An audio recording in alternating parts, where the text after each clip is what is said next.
So for today's video mga idol, ngayon naman tuturo ko paano gumawa ng pain pang tuna. Number 13 na kabil gamitin natin mga idol. Saka itong rubber mga idol, ikat natin. Depende sa size na anong gusto nyo mga idol. Yan, cut mo na mga idol. Tapos cut ka naman ng V-cut mga idol para sa kanyang buntot. Sa pag-cut ng rubber mga idol, dapat same size na yung sinisibad ng tuna mga idol. Sa ganitong klase ng pain mga idol, pag nakapasok ka sa kawan ng tulingan mga idol, pag same yung kinakain niya, same size ng pain mo siya mga idol, matik kakainin niya mga idol. So ayun na mga idol, kakabit na natin yung rubber na ginap natin sa kawil mga idol. Yan, talian na natin mga idol. Ayan mga idol.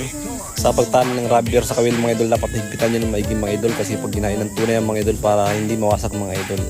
So ayan mga idol, tapos na natin ikabit mga idol, no? So ikat na naman natin yung sticker o pakintab para sa mismong kulay niya mga idol. Sa mga nagtatanong mga idol kung saan ko nabibili itong mga pakintab mga idol, sa Shopee lang yan mga idol. Kaya nang upload ko dati mga idol na pangtulingan na pain, sa Shopee lang din yung mga idol.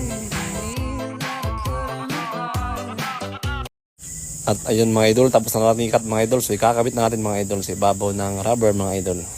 So sa pagtali mga idol, same process pa rin, dapat higpitan ng maigi mga idol. So yun mga idol, tapos na natin itali mga idol. So mas makintab na yung kulay niya mga idol. At ngayon naman mga idol, ito naman yung hose mga idol. Cut na natin sa gitna mga idol. Same process pa rin mga idol para press sa pagtali niyo mamaya mga idol. Ayun mga idol, finished product na yung pain natin pang tuna. Ang nakalabang lang dito mga idol is pag nasira siya mga idol is madali lang i-repair. Kung informative itong video mga idol, pa-share naman mga idol. Thank you.